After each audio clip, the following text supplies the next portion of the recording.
if you're one of our haters who are out there watching. I want to warn people about hypnoporn. We need to stay meta. Stop that. Need new tires? Like, what? If Jim would shut up for a second. Oh, high fidelity. Okay, don't tell me to shut up. I'm not whining. I eat doggies. I eat dogs. Feels like a party. Stop that. It's a war. They have made it so that I cannot be celebrating July 4th. I don't care. I'm gonna lie, I'm not gonna pretend. I don't care. How do I think? That's what I think. I don't care. This is 6 Degrees of Stew. You don't need to stay meta, but I'm glad you're here. And we are live. We have Steph and Quacks, and we have our kitties as we always do. This is the LA Cat Rescue that I always have up here for the beginning of our stream. You can click on the link there, and that's a mama kitty. It's in LA if you're out in that area. She had like 7 babies, I think. So, and I have the one other of them's resources. white. One's a flame. But we're going to talk about David Icke because, well, Steph, we were going to talk about him, right? Before he started going. Yeah, I think we were kicking it around. Like, yeah. Steph likes to talk about David Icke. A lot. And then he kind of went viral, like on Blue Sky, like within the past 2 days, like people talking about. Yeah, which was weird because, I mean, it's not like he's doing anything differently, which is my big thing. Like, he's always been anti-Musk. Exactly. It's never been anything different. He's always been anti-Trump. That is David Icke. Yeah. So I wasn't sure, like, and I think we tend to see this pop up with, and Steph and I were talking earlier, hand it to people will say, well, you have to hand it to them, or a broken clock every once in a while. And never thought I'd see myself agreeing with. They've done it with Nick Fuentes. They've done it with Candace Owens. They've done it with Alex Jones, and they do it off and on. And no, you don't have to. These people are dangerous, and they promote, dangerous ideologies. Yeah, and just because a stop clock is right once in a while doesn't mean that it's of any use. I think a lot of people don't really know how bad David Icke is. They just think of him as some silly reptilian guy. They don't know about him publishing the Protocols of the Elders of Zion and how he goes off blaming the Rothschilds. And, of course, there's a few people that are just going to be like, oh, the Rothschilds just happen to be Jewish. He says other people are reptilians too, not just Jews. But like, yeah, you really read enough of his stuff and you realize that, whether he thinks that all of the reptilians are Jews or not, he's definitely anti-Semitic. There's really no question there. He can deny it all he wants. No, and it's interesting because I knew David Icke, even me personally. I knew he was dangerous, but I just found out within this past week that he denied Sandy Hook. I didn't realize that level. And I'm somebody who knew he was anti-Semitic, the Protocols of the Elders of Zion, everything else that he's promoted. And I just found out that he was a Sandy Hook denialist. Hi, Muggsy. Hi, Spencer. Hi, Taylor. But I didn't know he denied Sandy Hook. Well, I found that out directly from Mr. Posner because just from, he reminds me when I told him we were covering David Icke, and he's like, be sure to point out what Icke said about Sandy Hook. And Icke has apparently removed some of this stuff about Sandy Hook, I guess, because of the Alex Jones lawsuits, which that is a check mark in the doesn't really believe what he's preaching category, because this guy's been banned from 27 countries unashamedly. So if he really believes that the Sandy Hook stuff didn't happen, then he shouldn't be afraid. So Well, So it is that I interesting because I think, went to search that Sandy Hook stuff on his site, and it is wiped. You have to go and look in archives and stuff to find it. And that there, he knows that he's either going to get sued because of all the Alex Jones stuff, or he was really, really wrong. Which I think it's the first. He knows he could possibly get sued yeah, because he was big into yeah. Hallbuck. And what she has queued up right now for us is going to show it. I think the three of us mainly agree that he's mostly a genuine believer, like a true believer. And this is kind of our exhibit A. I would qualify that with, like, to just say that he's a true believer and leave it at that ignores the fact that he lies about a lot. I mean, This is true. I think that he has a basic belief, but it's hard to say how much of what he says is he actually believes and how much of it is complete BS.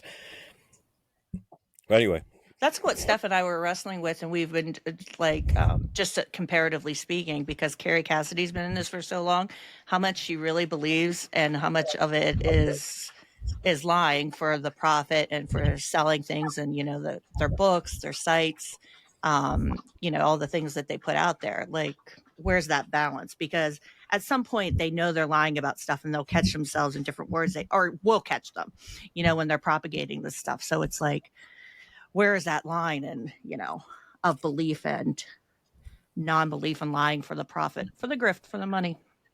And I was going to say, we don't need to show, I don't think we need to show the whole of the interview. I think just up to the laughing part, you know what I mean? Kind of like actually, after that.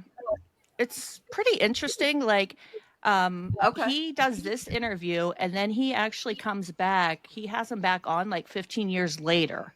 And David has not backed down, but the interviewer is like kind of apologetic because of that laugh. And David's like, yeah, my family got taunted and I was a laughing stock. Meanwhile, have you read my new book or all the books I've put out? Like, Okay. So okay. All right. like, he does, this guy interviews him 15 years later. He does, like, again. So it's interesting. Yeah. And I apologize, there's no closed captioning on this video. It's old, but when I do put it up on Spotify, I'll make sure those are there.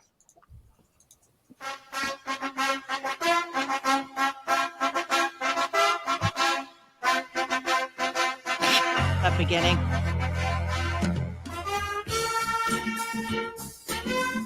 This is such the Jimmy Savile era. Isn't it? Ugh.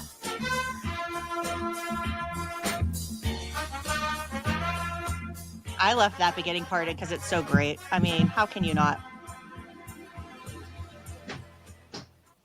Far more serious than mere ecological disaster. According to his book, The Truth Vibrations, the world as we know it is about to end. David Icke.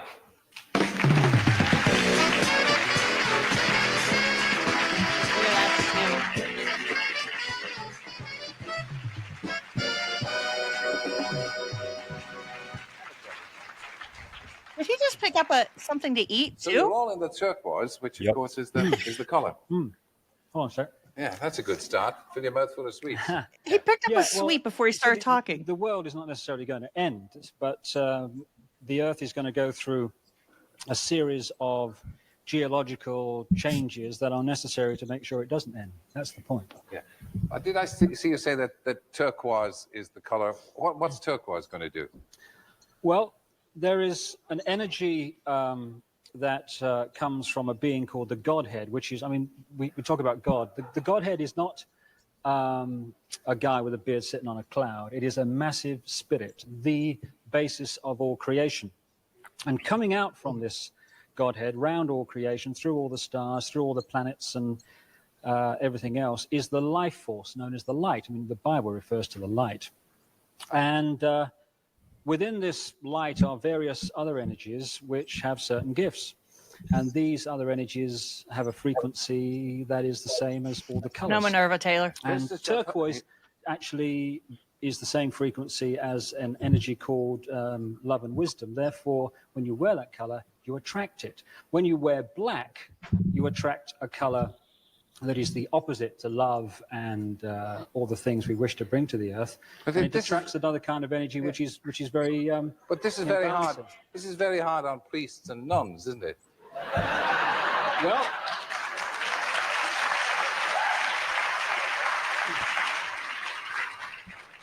Maybe that's. I just want to pause real quick. As I was researching, and maybe you or Quacks knows, like I was reading about this before he did this interview. He had already done a press conference and came out and said like the world was kind of going to end in like 1997, and then he went on here and like that's kind of how he got on this show. So he was already making like outlandish claims, and then this Terry Wogan was like, hey, I think I'll have this ex-footballer on and broadcaster and see what kind of wackadoos things he has to say. And I think it's also important, like, because we live in the year 2025, I want you to picture this interview in a modern day scenario. If this interview had happened today, Terry Wogan would have been like, dude, do you want a job in the Senate? Like I think it's also important because this interview is from 1991, and I think it's important for people to understand, like, whether it's British or American conspiracism. In 1991, they laughed at this guy. Okay, yeah. 2025, fucking liberals are saying this dude is awesome. I think there's a little bit of background that we should probably mention, because I realize that a lot of people don't know this, but a lot of people know that he was a footballer, and some people don't know that, and that when he started, what was it, Steph? Rheumatoid arthritis, or Yeah, it was a rheumatoid. Yeah, so he started getting rheumatoid arthritis, and he couldn't play as a footballer anymore, so he got a job as a BBC presenter. And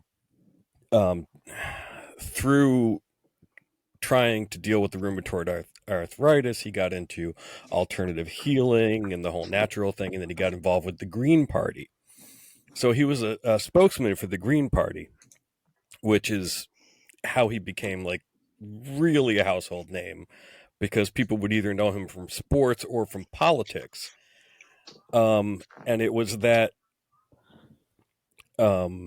spin into this alternative healing thing that really just set him over into this absolute brainwormed conspiracism of the whole, like, William Cooper, like, behold a pale horse tradition he wandered right into. And that is a really good example of what people think is something new. They think like the Pastellanon is some new phenomenon, and like you can see right there, he's Pastellanon before Pastellanon was a thing, even down to the pastel turquoise. 100%. So, and somebody asked if I was Quacks. Yeah. Originally they wouldn't let me sign up as QuacksAnonymous, and I thought I had to put my screen name in there, and I would have put QuacksAnonymous, but I ended up with Master Descended, which isn't even actually my it's account good enough, name. Right? I mean, it's close. You've It's used good it enough. before. But somebody asked, so I figured I'd finally get around to clearing that up. No, but that's a good background. And I pulled because Steph was asking about that interview, like, because he goes on to talk about when he has that awakening and, his feet to the ground and stuff in Peru. So I have that too for us to listen to, of when he really goes like off the deep end and gets into this turquoise period and all of that stuff. Yeah. And what I think he experienced during his awakening is just pure speculation, and I'm not a doctor, and I want to let everybody know that ahead of time. And when we get to that point, I will address that issue once again, just to be clear. So, but yeah, I do have a conspiracy theory about what happened to David Icke.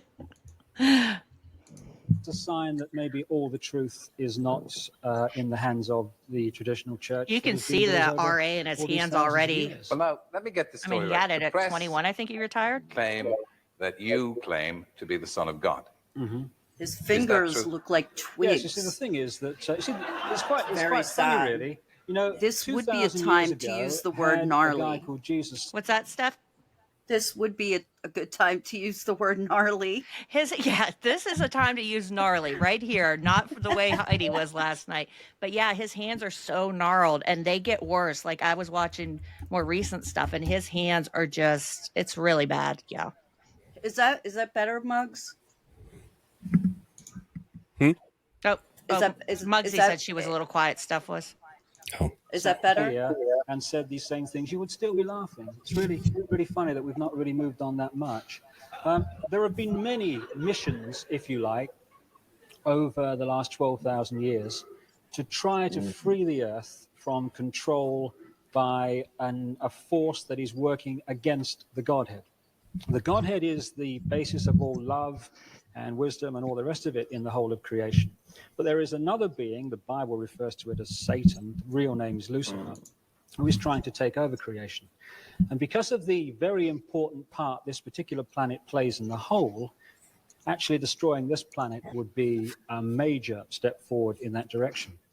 Therefore, for the last 12,000 years, the influence on this planet has been from this being and from the energy which he sends out. And it's an energy that stimulates people to think in a certain way. So Okay, I think we got enough. We've got the idea. He comes on to the BBC, right? And he gives this I am Godhead, which does anybody kind of want to explain like what Godhead is? A general explanation of what he was saying? Okay, from the tradition that he's coming from, the Godhead is basically also referred to as source. It's really a Gnostic concept. The idea of the Godhead is above the creator God. And so then there's a lower creator God, which is he later develops as like the archons, okay. the beings that created this world, the lords of this world. And the idea that the Godhead is sort of all pervading, and at the same time above us. It's one of these mutable philosophical concepts, but he's saying that he's the Son of God as we're all the Son of God, which is basically what Jesus said. But you know, people just heard the I'm the Son of God, and of course him saying what Jesus said, people were like, oh, he's trying to be Jesus.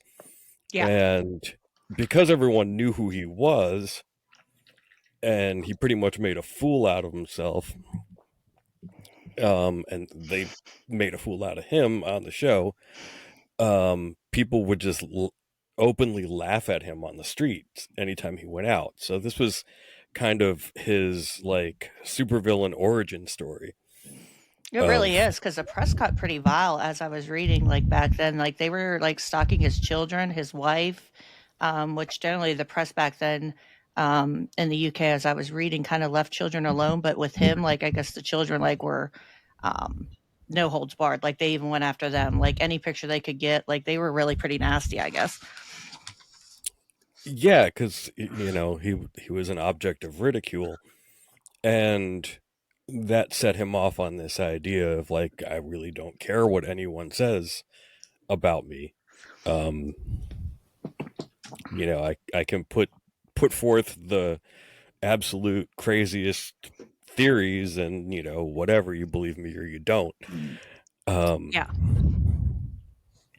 Yeah, I tried to read about the Godhead, and I was like, there are too many of branches of this, and I do not have enough time, nor do I want to read a lot about David Icke, and I know Quacks is going to know, so I will ask him to explain Godhead in the simplest terms, because I can't cover Godhead. And I just want to point out that, you know, and Shelby and I have, the blessing of being able to like talk to Quacks basically whenever we want. And I really do appreciate that because the insight I have gotten so much inspiration and insight about stuff that I've worked on, and even just insight into my own recovery from Quack. So I just Okay, want back to say, He's like, anyway. stop gushing, stop it. Okay. This is this Steph pointed me in the direction of this, and I knew that Ike, from reading about him and stuff. I've always found Ike quite condescending and boring. So I've never really researched him a lot, nor have I watched a lot of his content. I'm like more aware of it than the average person, but I find him insufferable. So It's a very British condescension. Yes, it is. And I've always found him Very. insufferable. And I never understood, like, out of all the conspiracy people that others could follow, I'm like, why David Icke? Like, he's insufferable. Like, ugh. Anyways, but I hadn't heard his story about Peru. I knew he had some experience on a mountainside. I didn't know what country or anything. So it's interesting the way he tells this story. So I did find him discussing it with someone. Is my mic better? Yes, that does sound better, actually. Okay. Just wanted to check. Thank you. Remind me to tell you how Peru connects in with the UFO scene at some point. Oh, cool. No, I would like that. All right, let's see if I got this in the right mark. You know when you press too many keys on a computer, Whoops, the computer freezes. that's where I stopped. Hold on. Let me go back to the mark. I was watching. I need to go back to 2415. I was bookmarking everything before I started here. I remembered the time too. Because I sent you the message. The worst nightmare, or what appears to be. So if we go back to the Wogan show, because what happened eventually is I went on the Wogan show and talked about what was happening to me. And at that time, I was right in that period of the Wogan show. It was a period of about 3 months. I was going through an enormous transformation of the perception that I didn't understand. No, because this is what happened, just very, very, very briefly, is that I suddenly got this feeling I needed to go to Peru. I didn't know why. I'd never been there. I watched them play in the World Cup a few times, but I didn't know anything about it. And long story short, I ended up in Peru, and a series of enormously amazing things happened to me. And it culminated at a place called Siustani, which is near a place called Puno, near Lake Titicaca, highest navigable lake in the world, they say, about 13,000 feet. And I ended up, in a series of synchronicities again, at this so-called Inca site. Called Siustani, which is all Inca ruins on a hill, and there's a lake and mountains right out in the middle of nowhere. And I went and I looked around it, and then I'd hired this taxi, and this guide came with me, and we're driving away from Siustani, and I'm just daydreaming, which I do all the time, daydreaming out the window, sort of mind wandering, and I'm looking at this hill as we're coming towards it, and as I looked at this hill, all I could hear in my head was "Come to me, come to me, come to me." And I'm thinking, I was introducing the snooker not long ago, actually, and now this frickin' hill's talking to me. Is a snooker just a British term? I meant to look that up. Is that like just a British word, or is that something that David Icke came up with? What did he say? Snooker? Snooker. Snooker. I introduced the snooker. And then they both start laughing, but the other guy like has an Irish accent, so I wasn't sure if it's like just their lingo. I'm not sure. I haven't heard my husband use that word. I was like, well, yeah, it's right here. Hold on. I'll just back it up a second. Okay, here we go. Winds on a hill. I there's a introduced lake the and snooker. mountains right out in the middle of nowhere. And I went and I looked around it, and then I'd hired this taxi, and this guide came with me, and we're driving away from Siustani, and I'm just daydreaming, which I do all the time, daydreaming out the window, sort of mind wandering, and I'm looking at this hill as we're coming towards it. And as I looked at this hill, all I could hear in my head was, come to me, come to me, come to me. You know, and I'm thinking, you know, I was introducing the snooker not long ago, actually. Somebody said it's a weird version and now of this pool. freaking hill's talking to me. You know? It's like, yeah, it's what's going on. Steve Davis, Jimmy White, all is forgiven. And so I asked the guy to stop. I said, I won't be a minute. I'm going up that hill. And I walked up the hill. And I didn't know where I was going or why. And there's all these kind of stones. It's kind of a circle like of stones. And I walked into the middle, and it's beautiful. And there's not a cloud in the sky. I just have to break in here real quick because he already said he had a guide in the Fairy car. circle.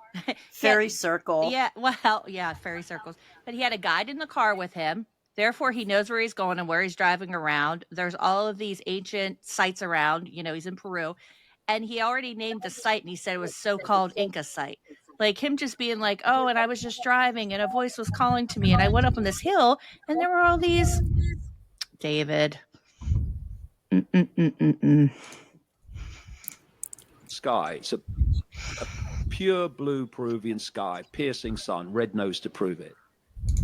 And I stood there, and what happened to me then happened to me. I cover this bit in the news shop in Ryde, where I'm standing there, and suddenly I feel like my feet are being pulled to the ground, and like magnetically, and I'm feeling like a drill in the top of my head, and the atmosphere changed again. Only this was much more powerful than the news shop, and I heard this. Again, very strong thought form go through my mind, which said, first of all, they'll be talking about this 100 years from now. What? And then, which seemed absolutely crazy, given the sky and the sun, and it will be over when you feel the rain, right? And then what happened is my arms went out like that, without me making any decision to do that. And then this energy got more and more powerful. And in the end, my body's shaking. And what was happening, it's like when you're driving a car and you can't remember the last mile. Your subconscious has been driving the car, thank goodness. I kept coming back to some kind of consciousness and then going back somewhere else. And as I came back to consciousness at one point, my conscious mind, I noticed that over the far distant mountains, there was a light gray. What was the name of the place again? That he mentioned? Yeah. I will, as we're watching this, I'll send you this clip, or if you can pull it up. Hold on, let me look at the transcript. Hold on. It was the Lake Titicaca area, but I don't know if that's what you're talking about. Let me see. Okay, I can find it from there. I just have something I'm looking into. You can unpause it. Oh, okay. I was going to say I can look in the transcript and get it for you real quick here. Just give me 1 second here. It's loading a little slow. I don't know why. Okay, 2415. I will get the name for you, and it'll be up on the screen. So let me get down here. Oh, thank you, dear. You're very welcome. No, if it's going to help what we're doing. This is Because what we're here for, right? And he did mention something about this, but I was looking up the elevation. Oh, here I it found is. something interesting. Let me. Oh yeah, it's up in the mountains.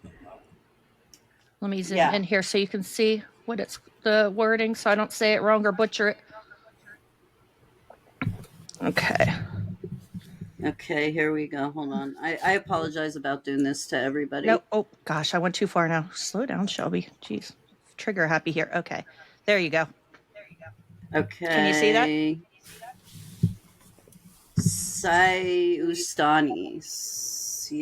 It's probably not spelled right, but I'm gonna put it the way. And it was near Lake Titicaca. Oh, thank you, Quacks. That is a very... I get tongue-tied a lot, and I wasn't even going to attempt that one. Silu. Okay, I have the right spelling. Did you get it, Steph? Yeah, I found Silustani, Peru, and the elevation That's just something that I am looking up, but he Okay. did say that it did. He already said it had a high elevation. But anyway, go ahead. Sorry about that, guys. No, that's fine. And I'm watching it, and it's getting darker, and it's getting darker faster. Why is I turning into a mix of Ric Flair and Assange? And then over not very long, the whole thing took maybe, I don't know, an hour, 45 minutes, an hour. This storm came out of the. I mean, you couldn't make it up. If you put this on a movie, they'd say, "Oh, come on, it happened." This storm is coming towards me, and you know, weather people talk about a front. Yeah. Well, this is a front. It's a straight bloody line. I'm looking up.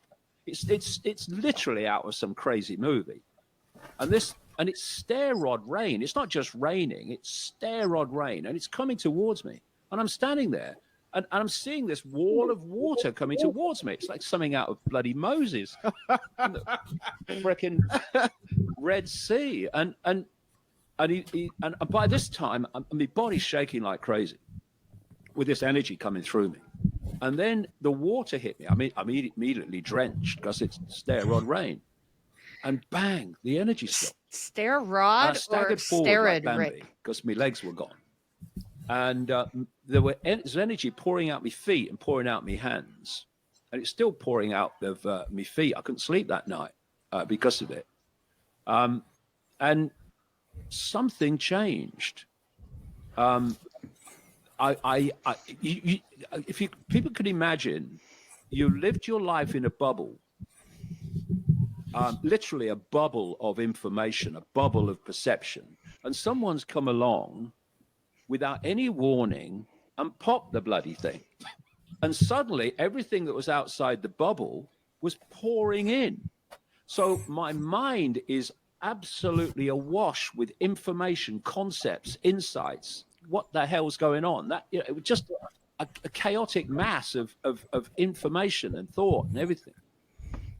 And in that period, it lasted about 3 months. If you'd have asked me my name, I'd have checked.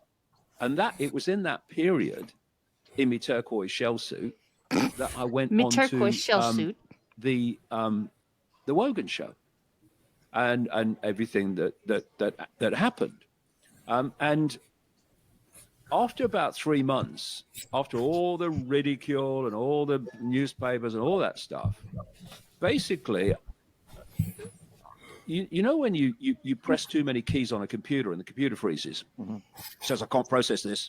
Well, that was me. There was so much information pouring into my conscious mind as a result of that experience in Peru. I couldn't process it. I mean, you basically froze. What happened after 3 months is it unfroze. And now I'm the old David again, but I ain't. Just more. I'm seeing the world in a completely different way. As they say when you read a newspaper, the truth is in the white bits, not the words, the bits in between, you know. And so I was seeing things and connections that I couldn't see before. Did you ever question yourself there, David, and think, am I losing my mind? Do I need to go and get help? Or did you just feel right for you? Did you understand it a bit more? Well, it felt right to me. I would say I completely understood it then. It felt right to me. And I did what I always do. Like I've just mentioned earlier, I thought, okay, I'm going with this and we're going to see where it's going to go. And I didn't know where it was going, but I'm going to go with this and see where it goes. And people were coming up to me after that, you know, unfreezing. And they were saying, they thought you'd got mad. You're the same Dave I used to know. But I wasn't. I appeared to be, but I wasn't. I was seeing the world in a completely different way. And of course, in a world which is overwhelmingly programmed to see the world in a certain way, it's what happens through the education system and the media and peer pressure. It's very, very narrow band of sense of the possible, sense of what is. When you One more start minute talking here about and he finishes the story. that are different to that, then immediately the reaction is you're crazy or you're dangerous, or in my case, you're both. But what followed, of course, was mass ridicule as a result of the Wogan show. And people said, you know, it must have been horrible. Well, it was, but it was the greatest gift I ever have been given, because it set me free of the prison that most people live in, which is the fear of what other people think. When you literally can't And there it was, exactly what Quack said. Being made fun of, it set him free. He didn't have to fear what anybody was saying about him at all. He's put that in like every interview. Yeah. Yes. But the lesson here, kids, is if you start going through weird visions and things, seek mental help. Exactly. You could end up like David Icke. No And kidding. I want to point something important out that, and you know, I know Muggsy does have some, you know, anatomical background training. He might be able to weigh in on this. And again, none of us are doctors here. My mom had a stroke. I know the symptoms. I know the signs. And there is a connection. There's something called a TIA, a transient ischemic attack. And it's a mini stroke, which can occur and you don't even know that it happened. Silent stroke.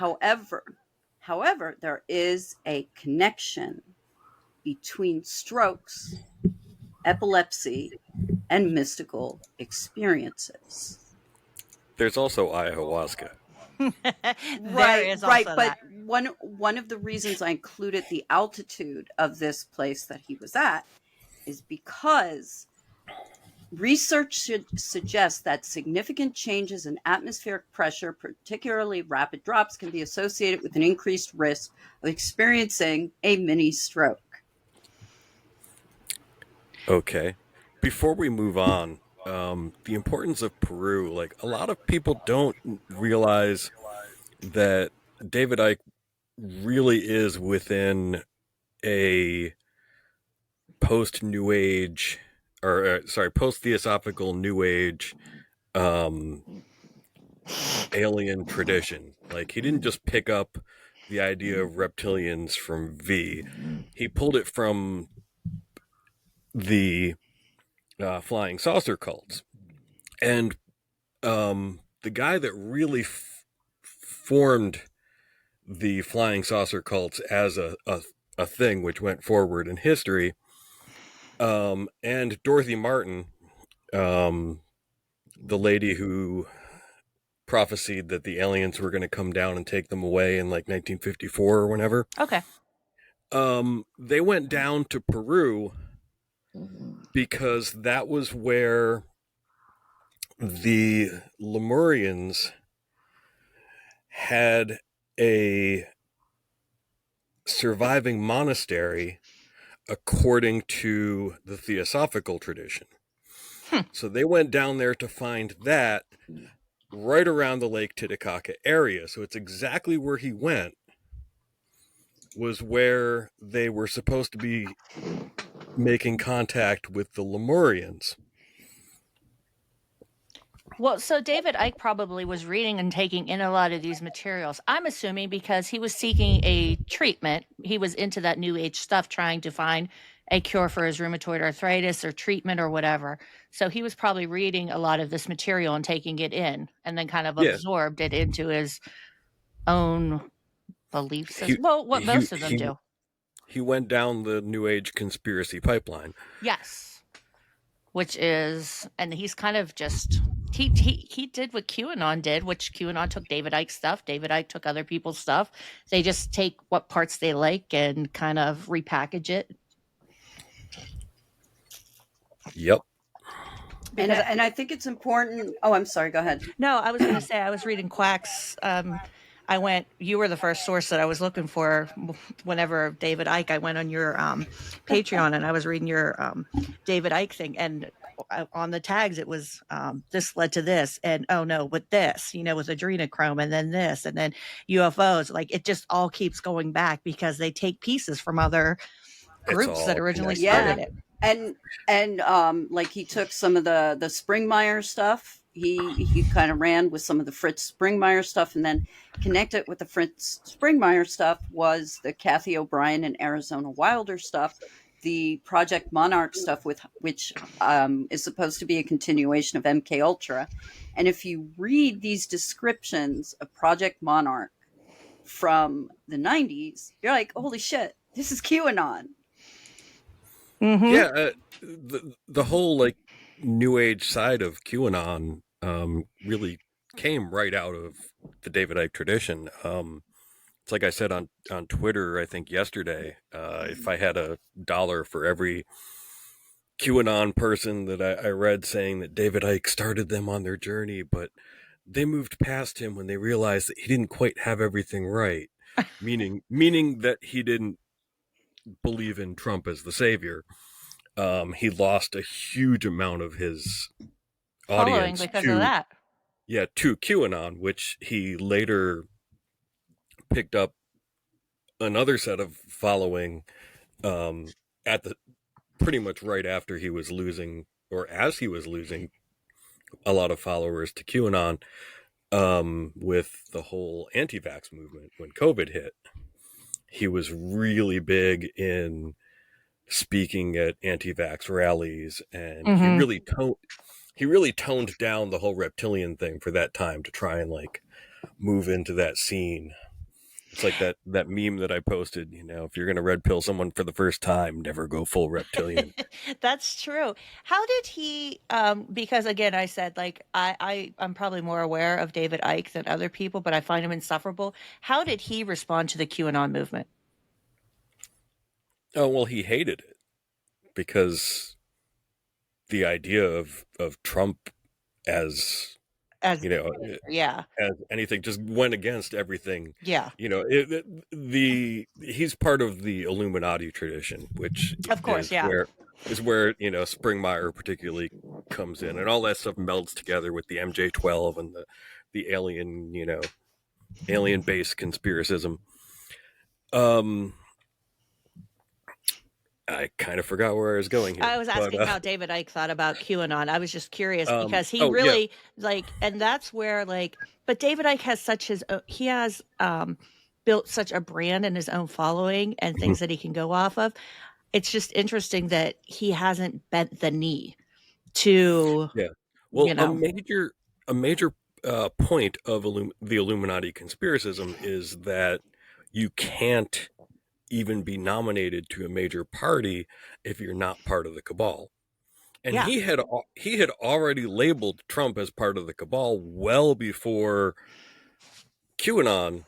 So he would have to actually backtrack and admit that he was wrong to accept QAnon. And David Icke is really bullheaded. And the last thing he's going to do is admit that, or bend to some other conspiracism if it goes against his. He even says in the one interview that I was listening to earlier today, he says basically, I think it was in the same interview that you just played, but it was further along. He's like, if someone tells me I can't do something, then I'm just going to go and do it all the more. And, it's that typical oppositional defiance disorder that you see in so many conspiracy theories, the contrarianism, just the deplorables, that kind of stuff. And, I think it's more of that from Icke than him, like when people say he's, oh, I can't believe I'm agreeing. No, David Icke just likes being right. He's not going to backtrack. Like, he's firm in his beliefs. This is what I'm saying. I'm not going to kowtow to anybody. Like, this is it. I am who I am. That's just his personality. He's sticking to his guns. And I think Dan and Jordan made a good point in the episode 899 of Knowledge Fight, where they're talking about how, Ike's just really, he's not changing anything, and I noticed that too. He's taking a path of least resistance, which is what all of these conspiracy theorists should really be doing. You've been screaming about fascism for decades. Now it's happening. You don't need to do any work. He's not seeing it as the path of least resistance. He's seeing it as the center path. Yeah. It's a righteous path for him because this is what he's been saying all along. In David Icke's mind, I would imagine if he, believes part of this, it's the righteous path. It's the path that all of them should be following. And he's breaking the one cardinal rule in all these conspiracy circles is you don't call out other conspiracy theorists. Like you all kind of Oh, know. he'll call out other conspiracy theorists. Well, I mean, Carrie Cassidy brand I'm talking about. They kind of all go on each other's shows and they don't really, you know what I mean? Like those kind of grifters I was talking about. I mean, they are leopards and they will eat your face. I mean, yeah, they do infight. But then they have a love fest. I mean, it's and different. it's probably weird. all staged. It's all staged. It's a false flag marketing gimmick. because you know what are they all? Everybody on Twitter and Blue Sky who doesn't really understand how dangerous Alex Jones is, or David Icke particularly. I think people are well aware of Alex Jones, but David Icke, they're talking about him. That's dangerous because that can lead them going to his site. Well, let me see what he has to say about this. This is pretty normal. Before you know it, you're into Jews control the world and reptiles, Yeah. And he is selectively toning down some of his more hardcore rhetoric in some of his more recent, Doc Connector and interviews and stuff like that. He's toning it down because he wants you to come for the anti-Musk and stay for the Holocaust denial. Yes, he's not. It's the same thing he was doing with COVID and the anti-vax. Mm-hmm. That was when he first, as far as I know, really started toning down the whole like reptilian thing. Yeah, he's really wiped and cleaned up his site. It's amazing when you go in there and try to search.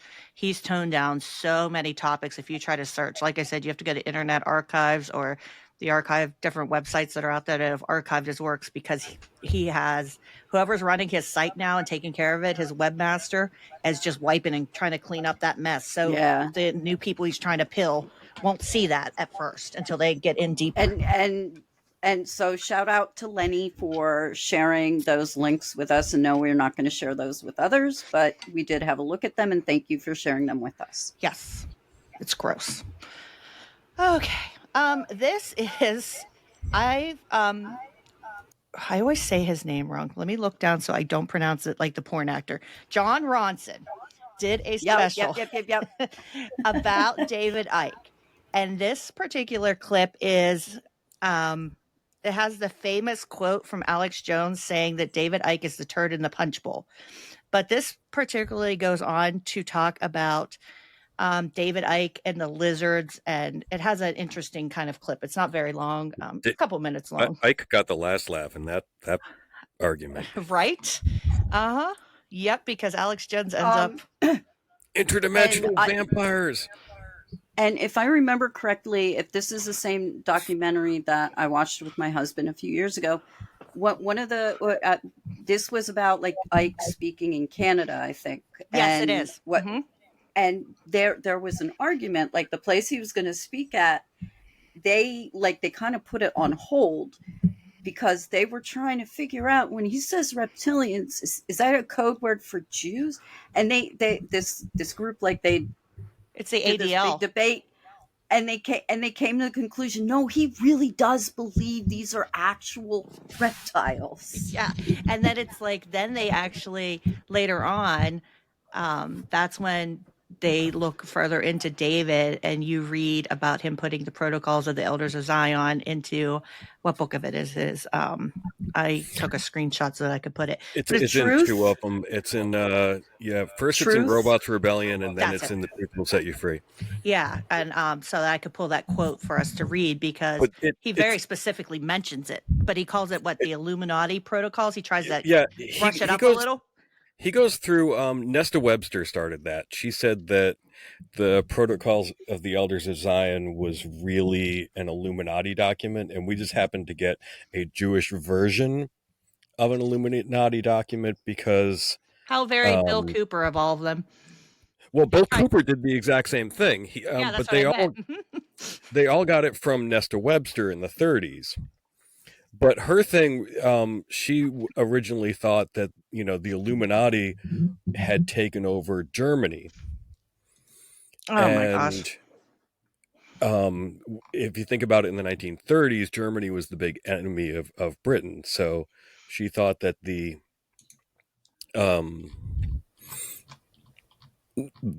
Protocols of the Elders of Zion was a German document, but that the Jews were working as agents of Germany because there were a lot of Jews in Germany, and the language that Jews spoke, Yiddish, was basically German. So in the 1930s British fascist scene, they thought that the Jews were agents of the Germans. So that's where all of that comes from, that him, Cooper, and like 5 other people have republished it saying it's not really the Jews. We're not really what it really is. And David Icke too. How does he tries to separate it's just two Mad Libs. And it's just Mad Libs for racists. And that's why there was some talk about being very careful when you talk about Zionists and like aligning with the far right and watching the way they talk, because David Icke will try to make that distinction too. But when he says Zionist, he is really like talking about all Jews. And like he tries to be like, I'm not talking about all Jews. What I really mean is, and then he starts talking about the Rothschilds and, you know, all these families and stuff. Like the way they couch their stuff and try to package it with a nice little bow on top and be like, I'm not really anti-Semitic.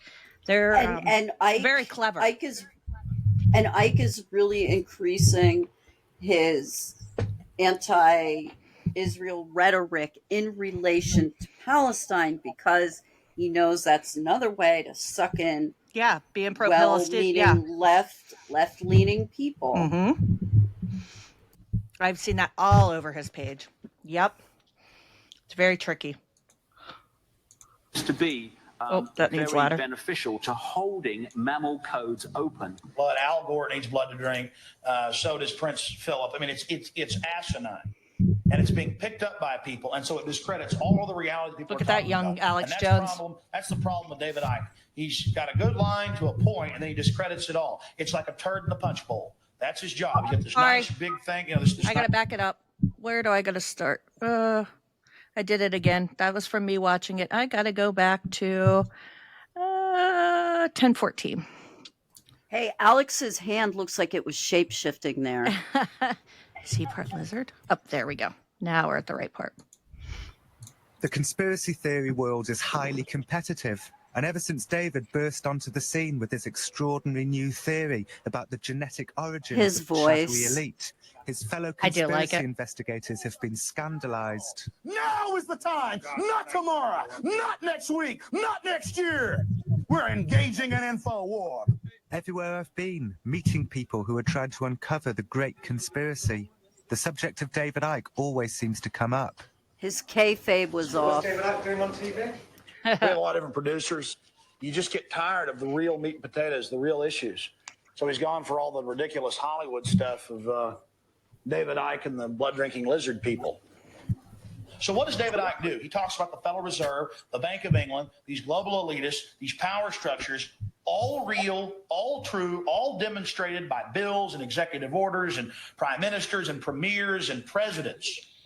All real meat and potatoes, something you can bite into. Something that is easily demonstratable. And then you've got David Icke at the end of all this. He says, by the way, they're blood-drinking lizards. Who's going to have the guts to stand up on a stage and say that reptiles run the world? I mean, who's going to do it? No one's ever going to do it. We're never going to find out, are we? Fast forward. People were coming up to me and telling me how they had seen people, overwhelmingly in positions of power, though not always, turn in front of their eyes into a reptilian I just wanted to humanoid comment figure, on something and then quick. go back again. Go ahead. This is another way that he sucks people, and you don't have to be left, you don't have to be right, you don't even have to be gullible. This is a way he does have a unique aspect that most other conspiracy theorists don't. He does talk down to people in that very condescending manner, but he also pokes fun at himself. He gets the laughs. He does.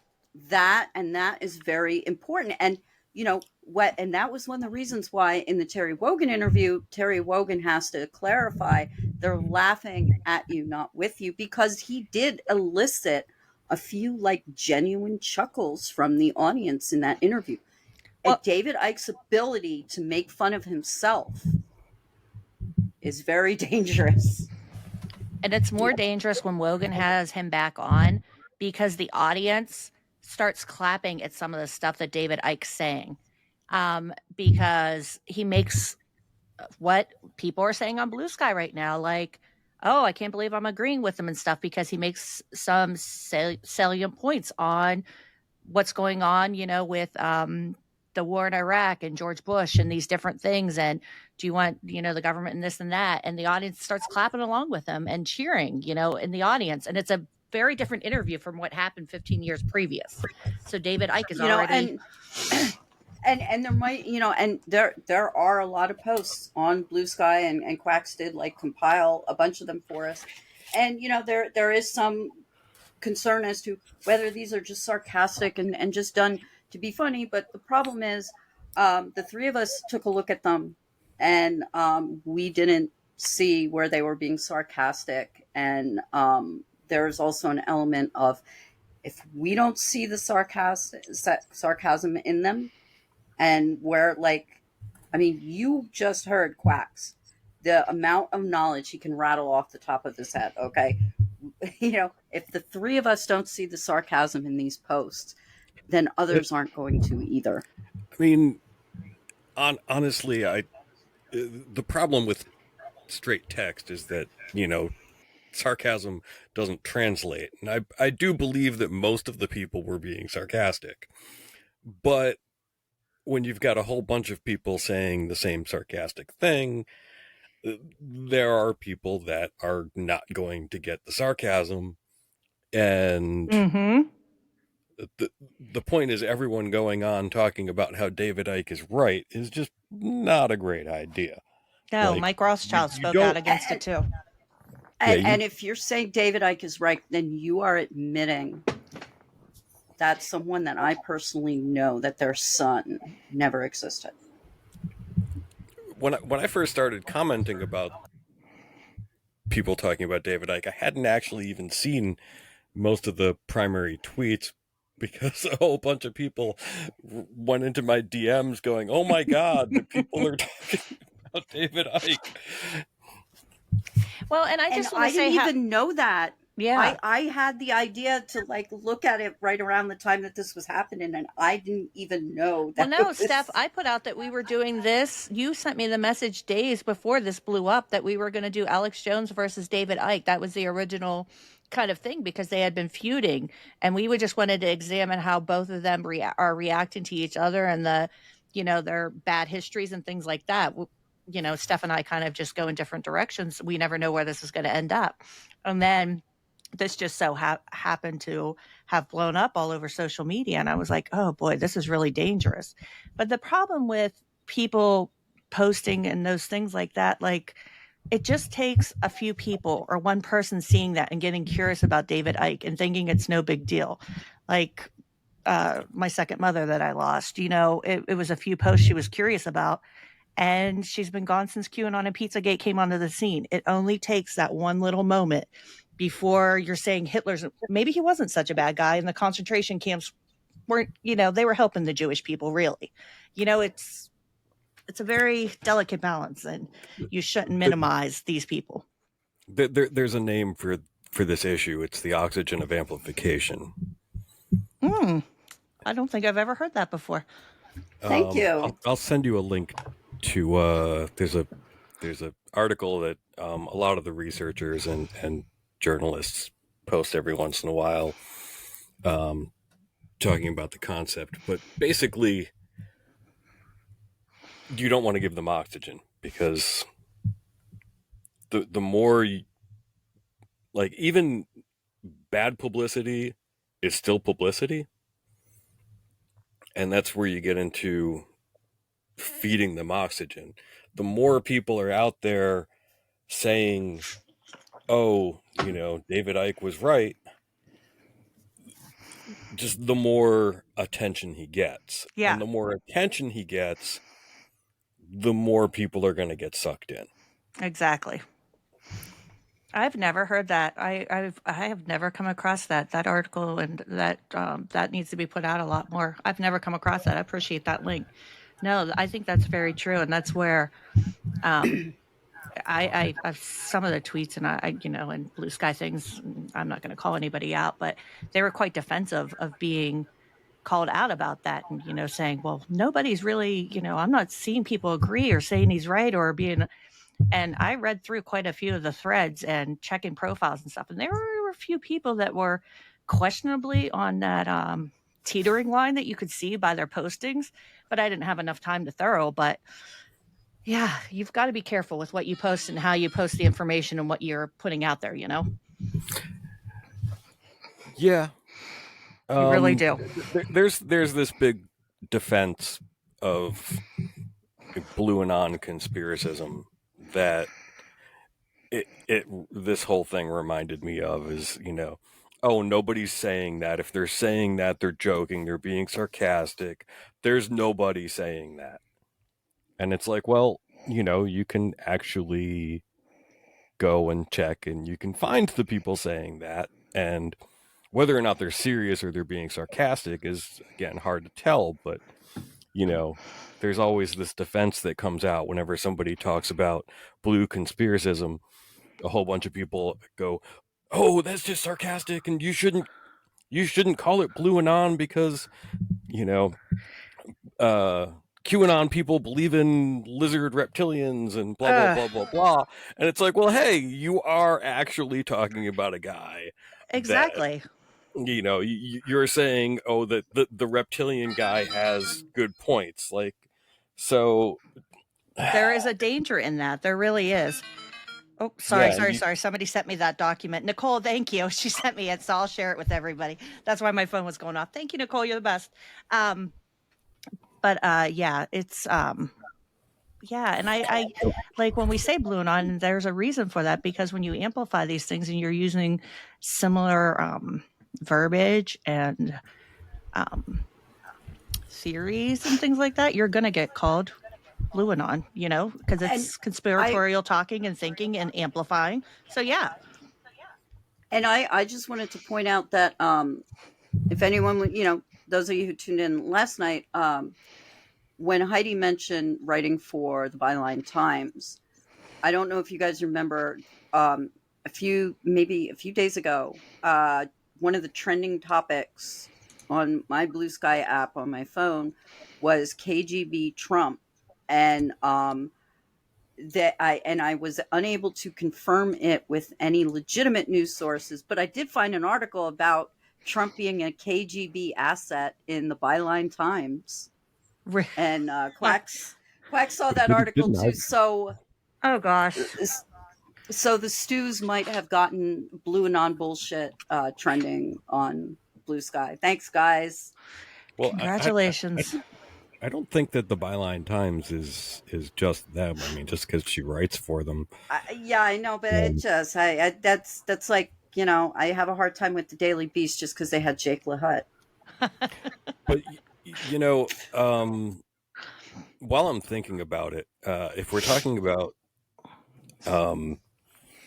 Icke and Musk, a really important thing to remember is that talking about how Icke came from the alien conspiracism, the whole New Age alien flying saucer cult religions. Yeah. The big scare of those religions, the cults, particularly like the Universe people and, the Ashtar cults, was that the Saurians are chipping people. And the Saurians want to chip everyone. So here comes Elon Musk literally wanting to put chips in people's brains. I mean, he is very much the... And self-driving cars. Like it is the dystopia. That to a lesser degree, but very specifically, if you go back through... It's the biggest. Tweets. It's the biggest thing in like 80s and 90s conspiracism. The microchip. Yep. The mark of the beast. Specifically, in that, the idea of it's the reptilians that are going to chip you. Yeah. In that tradition, so Elon Musk out there talking about, Neuralink and putting chips in people's brains, the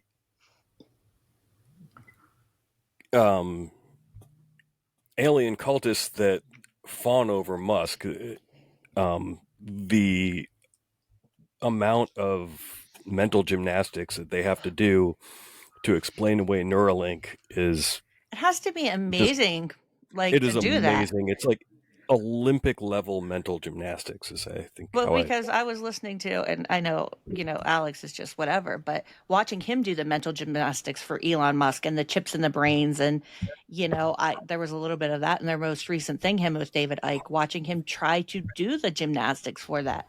And there I is don't get it. There is absolutely no pride left in Alex Jones. None. He is not. There's no pretense. He's just like, I'm gonna tell you why Elon Musk is the best thing in the world and why my tongue is up his asshole every day. Like, dude, how does the man who railed against the deep state before it became a fucking catchphrase, how does Alex fucking justify it in his head to lick Elon's boot? Tell us how you really feel, Steph. Well, he's in a lot of debt now. Yeah. And I think he's hoping some of that money comes his way from that billionaire. I think also he's hoping that if he kisses Musk and Trump's ass enough that they're going to use their judicial powers to make those problems go away. Well, yeah, and if Alex is, eventually his company gets shut down, God willing, Musk can buy it. I think he's hoping that Musk would be the highest bidder and try to outbid the Onion and the families. There was something in Wall Street Journal, but I couldn't access it because it was behind a paywall, about that InfoWars is going to go before a bidding judge again. And that's all I got was the fucking headline. So. Even beyond that, he's also just chasing his audience because... True. His audience is all about Trump and Musk, so he has to go where it's going. If he tries to call out against them, he risks losing his audience, and he really needs that money because he's got to have money to buy all that vodka or whatever it is that Cheetos. Yeah, Cheetos. His apple juice, guys. And you're here too, and you think, oh my God, back burner. You hear 3, you hear 4, you hear 5, you hear 6 in different countries. Now, these nodules on their head are something that come up again and again. He really believes in reptilians, blood, particularly the blood of blonde-haired, blue-eyed people, seems to be very beneficial to holding mammal codes open. Blood, Al Gore needs blood to drink. So does Prince Philip. I mean, it's asinine. And it's being picked up by people, and so it discredits all the reality people are talking about. And that's the problem with David Icke. He's got a good line to a point, and then he discredits it all. It's like a turd in the punch bowl. That's his job. He's got this nice big thing, this nice fruit punch, nice ice cubes floating around in it, and then he takes a big dump right in the middle of it, and no one's going to drink out of that punch bowl. But is he in league with them to do that? I think he knows what he has to do in a controlled world to get away with what he's doing and be given attention. And he's either a smart opportunist con man, or he's completely insane, or he's working for them directly. But I tend to think he's just a con man who understands how things work. Like you, Alex? Just a real opportunist. It's 1 a.m. David has lectured. And then he goes on to play football with his kids. he thinks that Icke is... just a grifter because that's what he is. Mm-hmm. That's telling, isn't it? But I do tend to think that Icke is more pilled up his own. I think Icke is much more pilled than Alex ever is. I think Alex is more grifty, and he's been doing it his whole career. And you saw he tried doing stand-up. Alex tried doing stand-up, and he tried getting into movies and stuff like that. And what's left when you're not good at jokes? Well, you either become a right-wing comedian or a right-wing personality. Exactly. And also, he was brought up in the John Birch shit and all that. But you know, it is a natural. If you look at Alex's methodology, just his actions, he's kayfabe. Everything he does is so very inured in, like, you know, the wrestling culture. Read the book Ringmaster. Fucking I still need to get to that. Great book. A great book. But it's important to see that Alex is and always was a showman above anything else. I really need to read that. I have two small things from Vice News before we get to the big thing that we were going to watch of David Icke. But this Vice News documentary, this guy, I'm not familiar with him, but this is like from 12 years ago. But he likes conspiracy theories and is into them.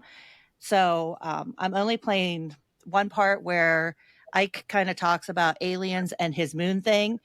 And then the second clip goes where Icke takes him up to a rock where he believes sacrifices and people drink blood to get that sweet, sweet adrenochrome.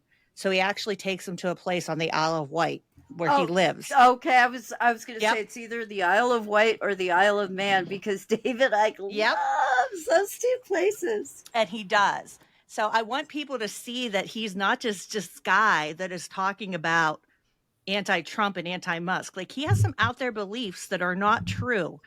And like, you need to see how this guy talks about stuff. Like, he is not a safe person. Like, he's not. Predator race, which take a reptilian form. They're feeding off humanity. They've turned humanity into a slave race. They demand human sacrifice. That's where Satanism comes in. They feed off human energy, particularly feed off the energy of children. David's latest revelations have been about the moon. Far from a lump of benign rock orbiting us, it is in fact an artificial construct, a gigantic spacecraft, probably a hollowed-out planetoid. It is from the moon that the nefarious Illuminati manipulate the collective human mind, warping our perception of reality. I'm saying it's broadcasting something, that it acts as a blocking frequency that stops us seeing and perceiving things that we would normally perceive. That is creating what I call the moon matrix, or the Saturn moon matrix, and it's basically having the effect of the fake reality in the Matrix movies. I guess that makes David the Isle of Wight's very own Neo. The Saturn thing connects into anti-Semitism too. Would you like to explain some of this in the moon matrix and how all this? Is that the Saturn devouring a sun? I'm not familiar with that. That gets connected into it. You know, but it's a standard conspiracism trope that the Jews worship Saturn. And it's interesting if you actually look at the planet Saturn. It's like a hexagonal form on the poles, or on one of the poles, which they connect to. Also, Saturn is long connected in the occult world with Satan. So when you throw all these things together, it really fits into the occult anti-Semitism. Sorry, I'm still listening. I just got that set up. Sorry. Go ahead. I was just wrapping up and saying I was listening because it's really hard to explain because it's a huge complex of concepts. Rather, you can't really just say, "Oh, it's this." Sure. What is his hollow moon thing? Like, I get the basic concept because I was listening to an interview with him where he said he was. It seems to me like David Icke he was curious about the moon. He was, from what an interview I saw of him, he was on his computer typing, and he said again he had one of those experiences again, like he did on Peru, like up on the mountain, and it came to him something about, what about the moon? So he Googles or looks on the internet. And he starts getting curious. Again, I think that's how all of his stuff is. He's just like, what could I put in this book? He was writing a book. So he goes, but he starts talking to this shaman in Africa. and they show him some necklace or something, and he reads a book about the moon, and people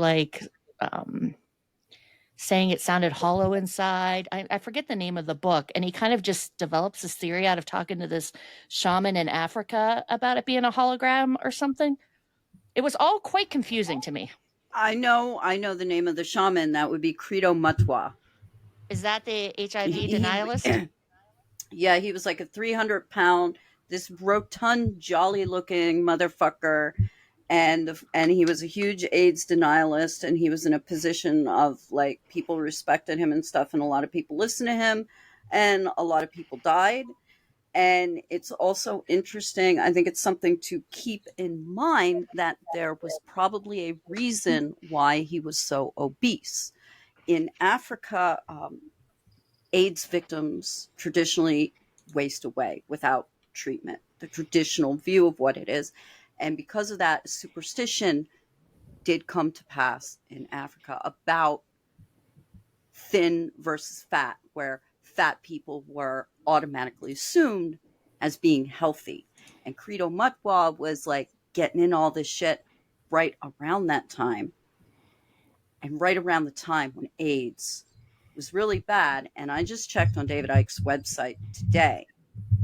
January and February of this year, he was still, there were posts on his website, and he does have editorial control, denying AIDS. That's really gross. So that shaman is where he started getting some of it. Well, in part where he got some of his Hollow Moon stuff, because he said he was taking some stories. And a lot of his shit started getting weirder once he started collaborating with Credo. There is, I believe, I mean, I don't know too much about it, but apparently when they tried like bouncing sound waves off sound waves. The earth, particularly when something hit the earth, they were saying it resonated like a bell for much longer than they thought that it should. So a lot of people started thinking that it was potentially hollow, which is just an interesting like scientific thing that happened to sound, and they're just trying to figure it out. So conspiracy theorists ran with it. Yeah, so conspiracy theorists ran with it, and you know, long before that, the flying saucer cults thought that the moon was a stopover for, you know, aliens coming to our planet. So if the moon is a together. hologram, like what is it doing for us? Steph, do you like David Icke's holographic moon? Like I really don't get it. It's essentially what was it, Plato's cave? It's a little bit like that analogy where there is a reality all around us, and the moon is this artificial construct that was created to block the we have to vibrate at a higher frequency, which is the fourth dimension. Prison wardens, that's the Illuminati, and they're using the moon in the fourth dimension to prevent us from ascending there. So we have to vibrate at a higher frequency in order to access the true reality. But hey, David Icke does not like Musk or Trump, guys. That's where you get into the whole Gnosticism connection. Jeez. You know, Saturn is the ruler of this lower world. You know, outside of that is the realm of the Godhead, but we live within a matrix, which is projected from Saturn and then filtered through the moon. Like the moon is the projector that takes the signal from Saturn and projects the matrix that we live in. Oh my goodness. Now, does David see our Earth as a prison planet like other people?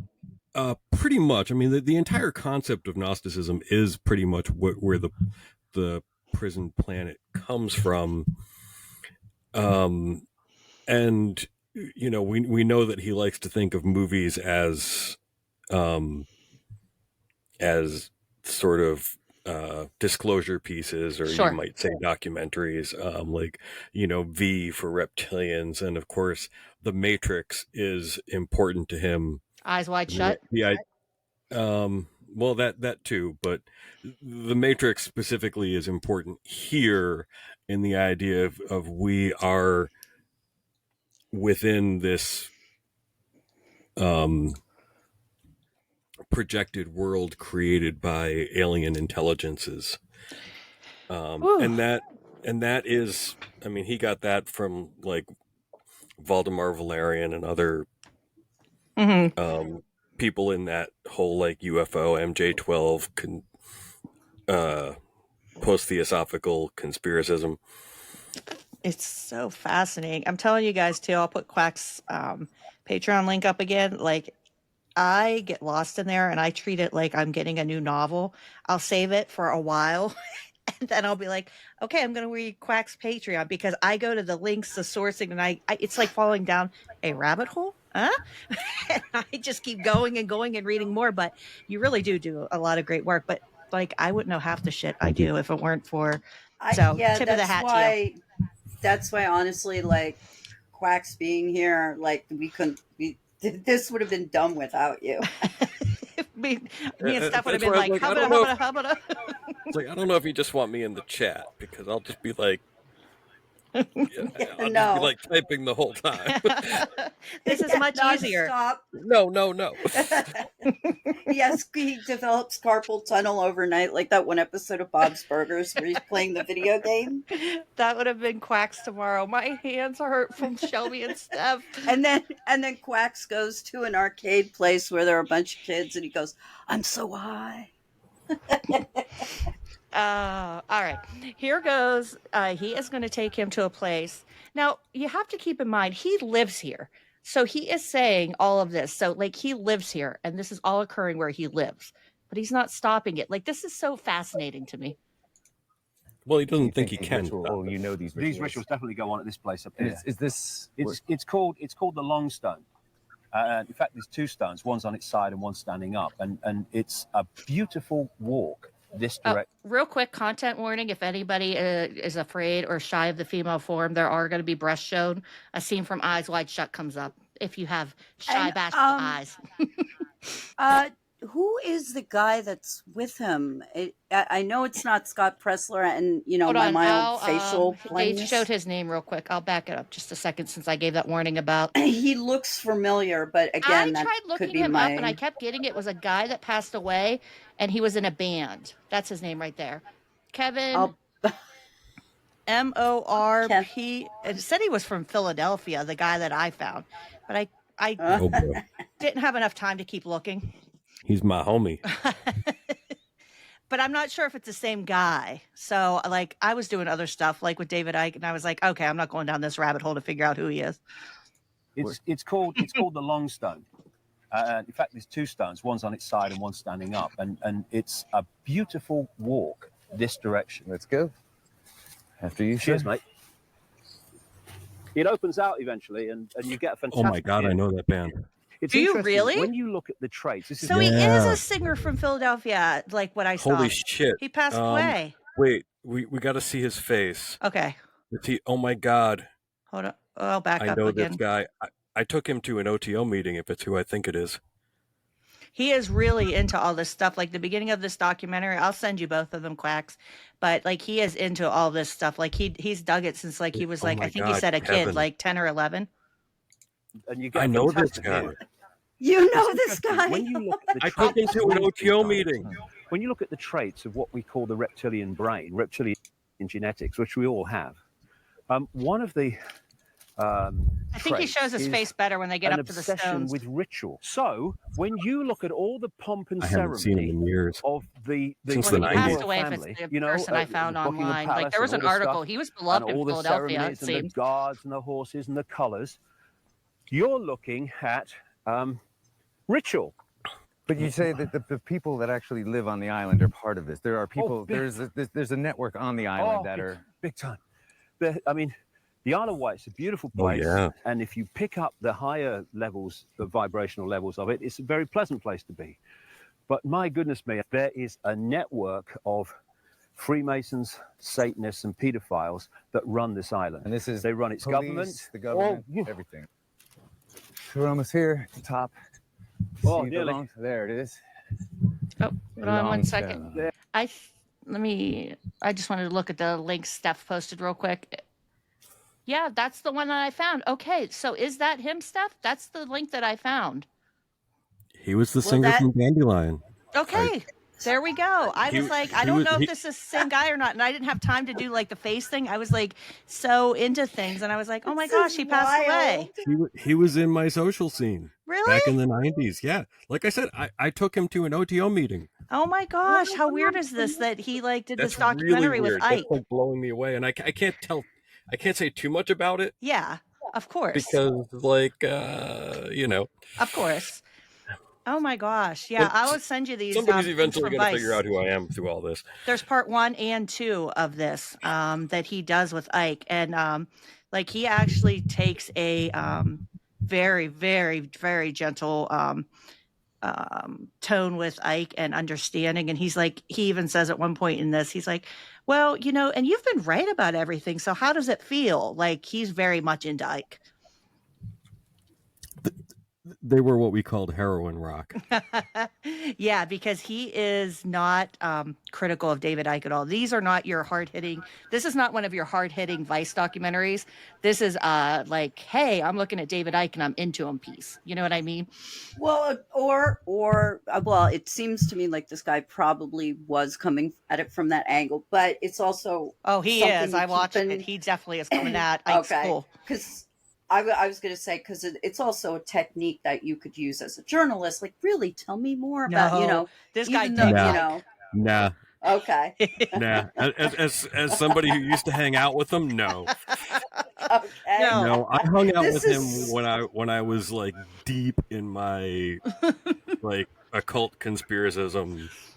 Yeah, this guy loves Ike. Like the beginning when I started watching, I was like, "Oh shit, we can't watch this because this is very pro David Icke." Crazy. So I had to pick the scenes where it's like, okay, David Icke's explaining this, and this guy isn't puffing him up. Do you know what I mean? Because it's interesting, but I couldn't show somebody promoting David Icke and being like, "He's really cool. He's rad. Go check him out." You know?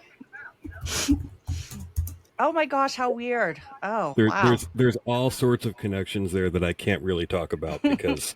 How weird. Figure out exactly who I am. All right, rest in peace. And we get to see him interview David Icke. His work's preserved and his life's preserved through music and interviewing David Icke here for Vice News. There we go.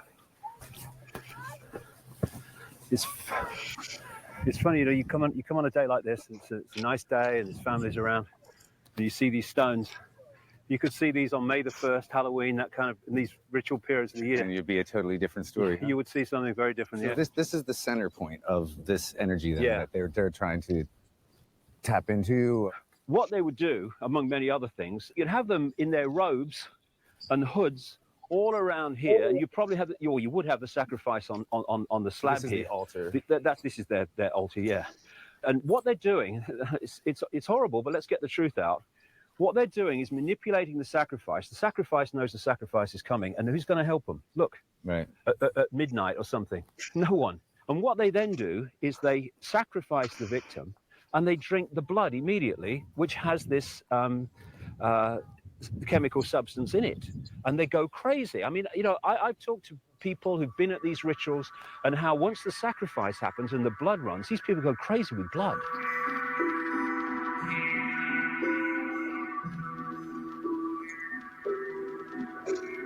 There was a man called Stanley Kubrick, the great filmmaker. I think I've heard of him. Stanley Kubrick was an insider, and he wanted to expose it.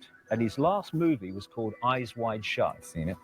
Now, Eyes Wide Shut, he died very, very soon after it was presented to executives at the film company, and was given no fanfare whatsoever when it came out. It just disappeared. The hell out of it as well. Yes, they did. They took 25 minutes out of it, which he refused to do. Now, he filmed a ritual with Tom Cruise in it, in which I only know more recently was a Rothschild mansion. Oh boy! Bacon, bacon, and what bacon. He filmed is a Mike Rothschild of what covers this in. Mike Rothschild covers this rumor in Jewish Space Lasers, and if you want to give me you can let it play. If you want, I can look that up.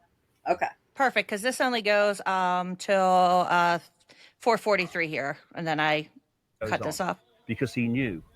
And you had the colors. You have most people in the ritual in Eyes Wide Shut were in black. The main guy was in red. Here we go again. Yeah. You had the orgies going on, and you had the people being killed, the lady being killed. But that was such a mild version. I don't know what was in the 25 minutes they took out, mind, because the real version is that there's blood everywhere. We see a hierarchy in the public arena of presidents, secretaries of state, of prime ministers, secretaries of state, down. Yeah. That's the public hierarchy. The real hierarchy in the shadows is the occult hierarchy. And if you're higher in the occult hierarchy, the satanic hierarchy, which is incredibly hierarchical, it's all hierarchical, then you have... That is David Icke's hierarchy. Like, he really... So it all starts from the Order of the Illuminati and goes down. I have it right here if you guys want me to quick read it. Yeah, go ahead, Steph. Okay, from Mike Rothschild's excellent book, Jewish Space Lasers, which, shame on you if you don't already own it. One misapplication of the Rothschild myth that does include something of a Rothschild connection concerns Eyes Wide Shut, the final film of the auteur Stanley Kubrick. No stranger to myths and urban legends around his work, Kubrick's 1999 tale of sexual intrigue and infidelity revolved around a disaffected therapist, blah, blah, blah, blah, blah, blah, secret society. It's easy enough to assume the orgy is just an artist's interpretation of what an Illuminati ritual might be. But as it turns out, the Paris Rothschild actually did host a masked party full of arcane rituals at which rich people put on costumes to hide their identity. And it was the 1972 Surrealist Ball. But there were no... and it was thrown in the legendary Rothschild mansion. But this was back in 1972. There were no orgies. There were no sacrifices. It was just rich people being rich people. Dress up. Yeah. And it's like when they go up to Bohemian Grove, they're like, there's no way they're not sacrificing people. Dude, they're wearing dresses and pissing on each other's legs in the woods. My thing is, I'm sure some stuff. There's crime scene cleanups. Like, people have to go in to clean up crime scenes. Like, that's a cleaning business. It is very hard to clean up blood and all this stuff, like sacrifice. Like, I don't know if they realize how absurd they seem. Like, David Icke, like, that rock, the blood that would be absorbed into it, the stains, if they were sacrificing, like, come on. And David, if show us one of these sacrifice sites, I just need a few gallons of luminol and a black light, and then we'll see if your theories are correct. That ground would be saturated, and I thought it would light up.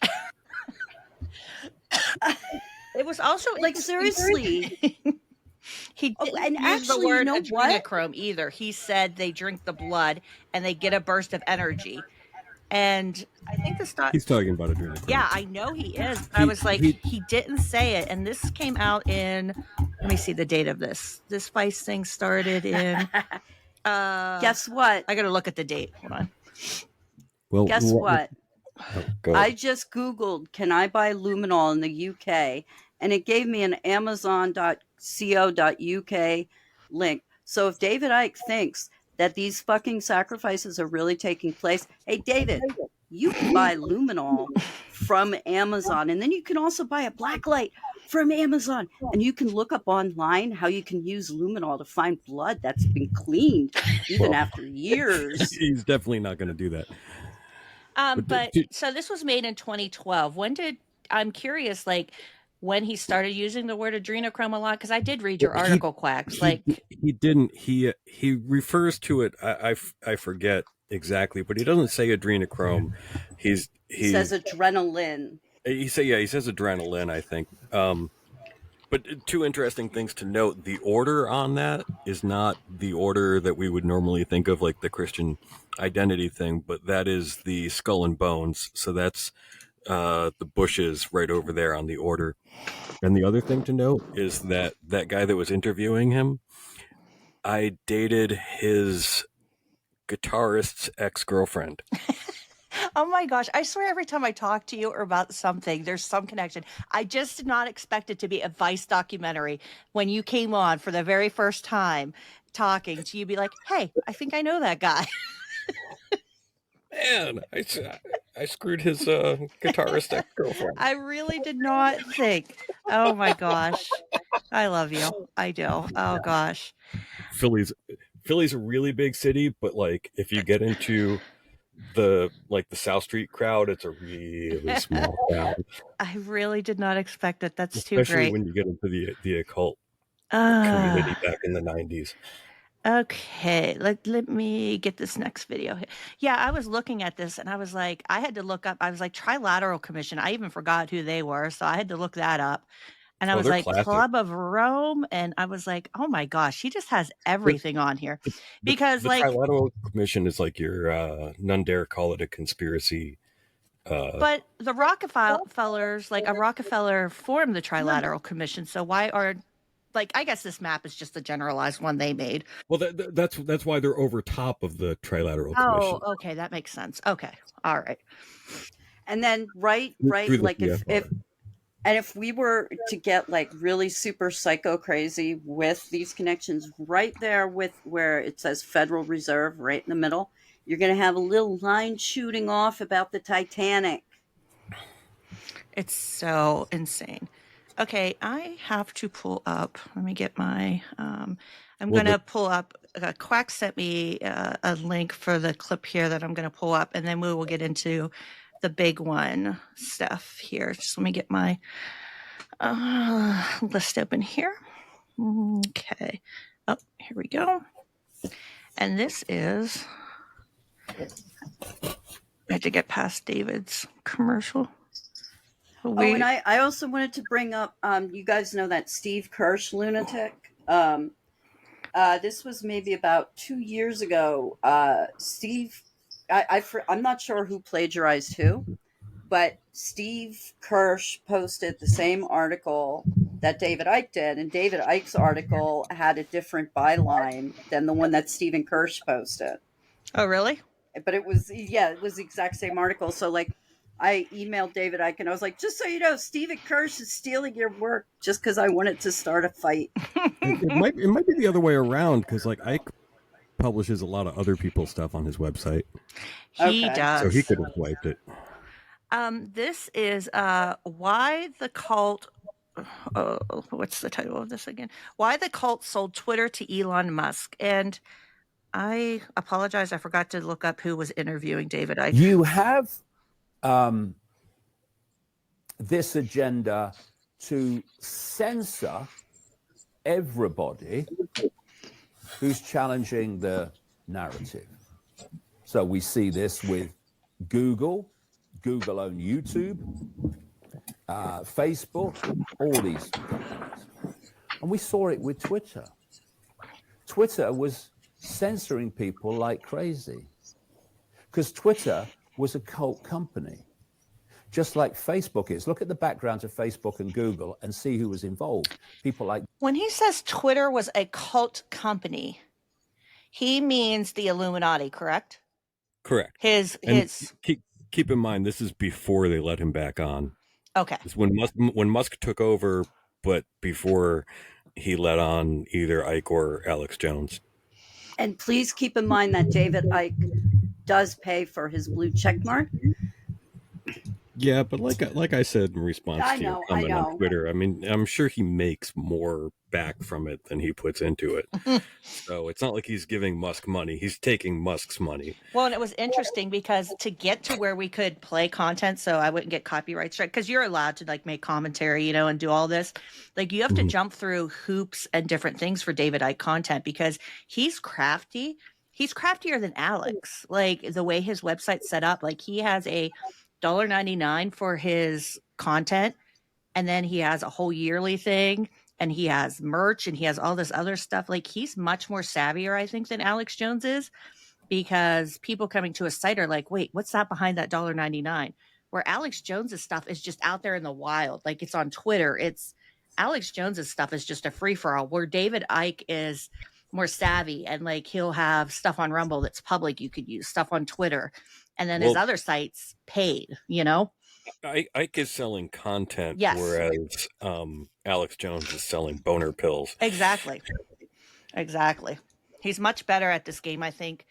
I don't know what his net worth is, David Icke, which I probably should have looked that up. I'm curious, but he's much savvier, and he may be banned from a lot of countries, which there is a tweet I'll read later, because he just had a hearing. Well, actually, let me pull it up. I'll read it real quick because I was laughing. I bookmarked it. He actually has a. I'll just read it real quick. I bookmarked it. He had something 10 happening million. with it today. He's worth $10 million. Gross. Yeah. Well, considering that Alex Jones is worth a negative right now. Oh my gosh.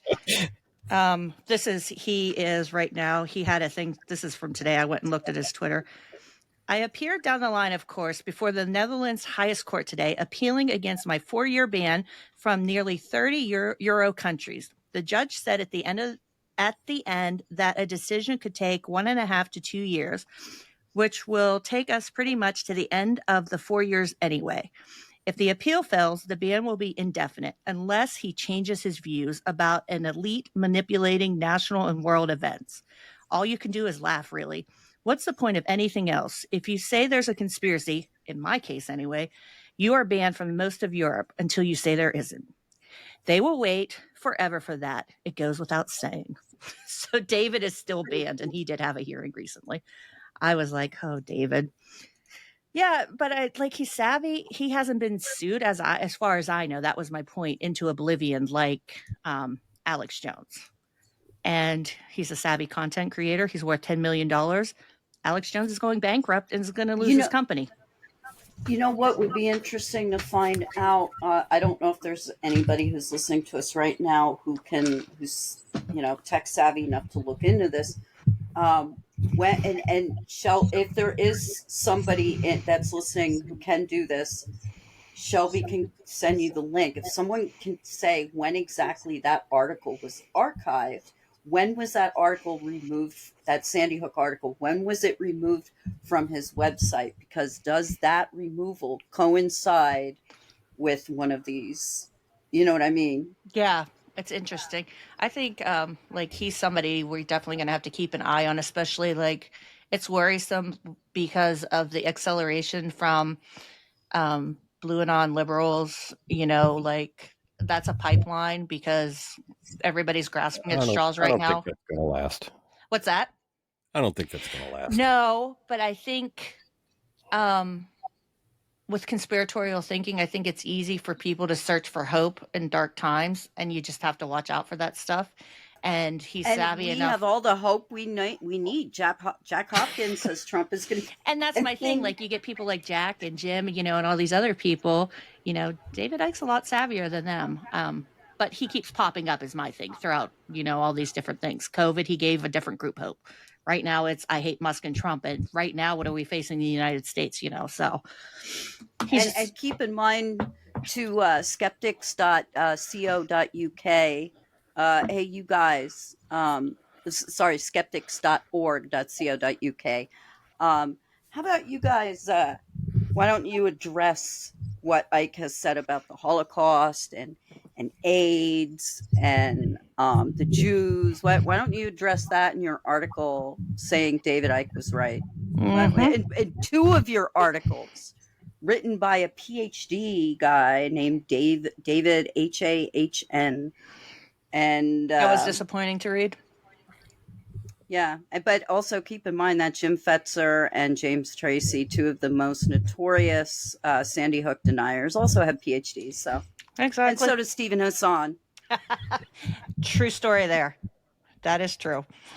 DARPA, the technological development arm of the Pentagon, and CIA through IQT or InQtel, their technological development arm for surveillance technology, the CIA. So the cult's got Twitter, and it's doing exactly what it wants Twitter to do, which is to censor. And then along comes free speech absolutist, you're not. You're not? Elon Musk, to buy Twitter. Then he decides, after announcing it, that, well, actually, there's too many bots or all this stuff, so I'm not buying it. Twitter, owned by the cult that he's censoring like crazy, on behalf of the cult, then takes Musk to court to force him to buy it. And he comes in, he who's ticking every other box of the cult's agenda with his companies, comes in and takes it over. Why would the cult sell Twitter to Musk if Musk really is about free speech? And what I would say to people is take a breath and watch how this plays out. Because one of the possible scenarios, I'll just give it as a possible scenario, is that he starts apparently giving free speech to some people that were banned, not me, it seems, or Alex Jones and people like that. And then the regulators kick in. And like the EU's already saying it, and justifying new draconian laws to censor free speech on the internet, using the excuse that we've got to stop Twitter allowing people to say what they think, at least up to a point. And like I say, after 33 years of experience of doing this, unless you absolutely know, because of what you've researched before, that something's like this, hold your fire and just see where it goes. And I'll be very interested where this goes, because Twitter, taken over by Musk to give people free speech, given his background and the Twitter's background before of ownership by the cult, makes no sense whatsoever on the basis of that's what he's going to do for that reason. The whole basis. I'm going to resume, but he really keeps saying cult, cult, cult, cult, cult. Instead of, does he do that a lot instead of saying the Illuminati or? Yes. He does. That's so interesting. I never took in a lot of his content, and I won't repeat how insufferable I found him, but. Of the manipulation is to divide us and is to get us to judge each other, to hate each other, to envy each other. They're using their smart a war against Russia through Ukraine. It was. Oh, that's the end. The difference really between like the cult and the Illuminati is the Illuminati is one ruling section of the cult. Okay. I was like, that's really interesting. So the cult is the whole chart. I'm sorry. And I just wanted to point something out, and I put it in the chat. I want you all to keep these 3 incidents in mind. The Nashville bomber believed in reptilians. Bucky Wolf, a Proud Boy, decapitated his brother with a sword because he thought his brother was reptilian. Matthew, I forget his last name, he was a surfer in Southern California, took his 2 young children across the border to Mexico, murdered them with a spear gun, and then turned himself in and told the authorities he had done it because they had reptilian DNA. Now, Icke is not the only one who talks about reptilians.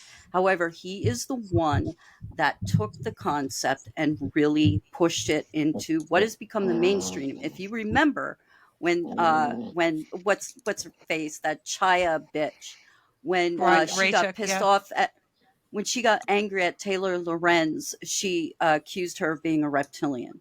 So this stuff has gone so mainstream, and right there off the top of my head, I named 3 incidents that have occurred within the last 5 or 6 years that were related to reptilian ideas. Matthew Coleman was the one who killed his. Yeah. His Okay. kid. Thank you. And he was directly influenced by Icke. Oh, really? I didn't realize that. Yeah.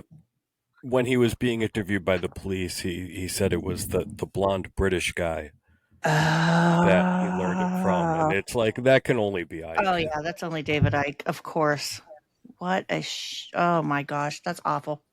I did not realize if that. you believe these things, like think about this stuff. Like if you really truly believe that these reptilians are real and that they are doing this to us, that's the conclusion that it leads to. Can lead to some very dangerous shit. Like that's no lie at all. Oh my gosh. That is horrible. Yeah, there's even more than that if you get into like the Sherry Shriner incidents. We don't know exactly what happened with What's that? either of those. Sherry Shriner was a evangelical YouTuber, writer, kind of a cult leader in a way, but she believed in reptilians, and she would sell this orgone, or I forget exactly what you called it, like orgonium or something, but she would sell people stuff to ward off the reptilians. And first, one of her followers went out in the woods and sat in front of a tree in the middle of the winter Oh my and froze gosh. to death. You're kidding me. No. After that, two of her followers who had started dating that they had met through her forums, one of them, the girlfriend, posted something of her eating steak tartare, and Sherry Shriner went off saying that only a reptilian would eat that because, it's bloody meat. And the boyfriend was like, wait, no, she's not a reptilian. And they got kind of being pushed out of the cult, and they were being harassed by the cult. And eventually he pulled a gun, and nobody quite knows what happened, but it seems like he basically put the gun in her hand and then put it up to his head and pretty much made her pull the trigger, is what it seems like. Is that So, the Pennsylvania case? Were they from Pennsylvania? yeah, I believe so. It sounds vaguely familiar. Oh my gosh, how awful. Yeah, so there's a huge trail of problems with that. And guess what I just found? A Jesse Ventura interview with David Icke. I saw somebody else interview David. I think it was Jimmy Savile back in the day too, David Icke, who wasn't interviewed by Jimmy Savile or did stuff with him back in the day. But yeah, there's a lot of people that have been interviewed David Icke. Like he even got I came across an interview where they let him back on the BBC News, and this is kind of controversial. And it was before he started doing the 5G attack things, but they had let him back on, and it was in the more modern times. And the one interview guy who was talking to him, and they were like, whoa, it's crazy. You're denying 9/11. And then you have these reptilians. But then when the interviewer gets to that part, he's like, so you believe that the king and queen, are reptilians? And he's like, yeah. And he's like, now, David, I could kind of believe where, you could question 9/11 and have some theories, but the reptilians are too far. No, questioning 9/11 and having conspiracy theories is not okay either. So like even the way the news handled him, they did it with kid gloves too, because they were like, it's okay to question 9/11 and have all these conspiracy theories, but the reptiles, too far, David. Don't say, the king and queen are reptiles. Like I caught it right there.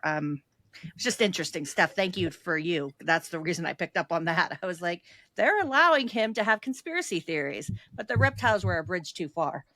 Well, if you read one of my recent articles, there are conspiracies. The reason why we have conspiracy theories is because there are conspiracies. And there are, and that's what I try to tell. I've tried to get across. There are actually real conspiracies, right? But what are you gonna? I'm just gonna play real briefly. I want people to hear. I have a video. I just want people to hear it come out of David Icke's mouth, where he says Sandy Hook was not real, because I think it's very important for people to hear this come out of his mouth. He denies it. It is not just us saying it. He actually says this, and it is horrible. I want to let everybody know that Shelby has helped with an honor project. Both Shelby and I can confirm you that Lenny is a very real person, and his son is very real, and his son did exist. Yes. And we know that for a fact. But I wanted to be able to put this in here because I think it's very important that Noah was real. Sorry. Lenny's son was real. He's gone through the stuff, and all those other families do, and they continue to this day. And people who are doing this and saying that Ike isn't so bad, or, these different things, or like you need to hear all of the stuff that he's done. So I just wanted to play it quickly. I used to be one of those people who thought Sandy Hook was fake. I'm just going to play just briefly. That way it's in here and people hear it, because he has tried to remove all of this from all of his record as much as he can and scrub it from the internet. And then we'll move into the big thing. Oh, I have it muted. Hang on one second. There we go. Extremely encouraging to see on social media and in other ways, people in much larger numbers are saying, hold on a minute, we're not just accepting this by reflex action. Did I get the right timestamp? I'm sorry. And that 20. Oh, I'm way back too far. Here we go. 20. I got too worked up and angry at David Icke there. My hand was shaking a little bit. It gets me really mad. Me too. And I'm sorry for getting emotional. School was absolutely. Okay. There we go. I got it. And hang on one second. If you, the shootings at the Sandy Hook school was absolutely a hoax. And if you have not come across this, well, just go to my website and put the keyword Sandy Hook in, and you'll get the archive articles, including the work of a man called Wolfgang Halbig. And he is a man who's had a long career in security and safety, including a career looking after the safety and security of schools. Fuck you, David. Okay, that'll be enough of that. But and there's more, and I have it for record. It's archived. And if someone can clip that for us so that we have that soundbite of David Icke saying the shooting at Sandy Hook did not happen. Let's get that. And anytime someone's online like, oh, David Icke was right, be like, was he right about this? Yeah. And I tried to find, it's interesting, you try to find major news articles about David Icke and Sandy Hook denialism, and you can't. Like, it was, and I'm sure maybe if I go back 10 pages or something, but it's virtually is non-existent. Do you know what's funny? When I Googled earlier, I just, without quotes, David Icke, Sandy Hook, and like 5 results down was my article about escaping the rabbit hole. Yeah, it's hard to find, right? I mean, it shouldn't be that hard. Oh, thank you, Spence. Thank you. And don't post it yet. Just send it to me or Shelby privately, and we'll figure out what to do with it from there. Yeah, best not to post that. Yeah, exactly. Yeah. But that's oxygen and amplification. Yep. Okay. This is hold on. Where do I need to start so we don't have to listen to a stupid beginning? I guess we'll just. Are we looking for the condoms part, or I thought we could just watch of the United States in terms of. And then when we get to the condom part, we can just kind of play it by ear, see what he kind of talks about. Hello and welcome to part. The Dot Connector. Well, if you're looking for, let me know like where you want to skip around to if you have a important part 2 stuff. Number of times it's appeared in headlines, then it's chaos. Because that's the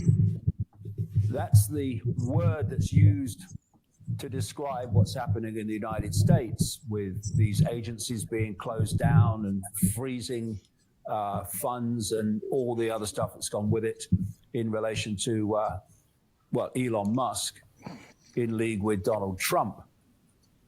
And of course, the 33rd degree of Freemasonry has a motto: Ordo ab chaos, order out of chaos.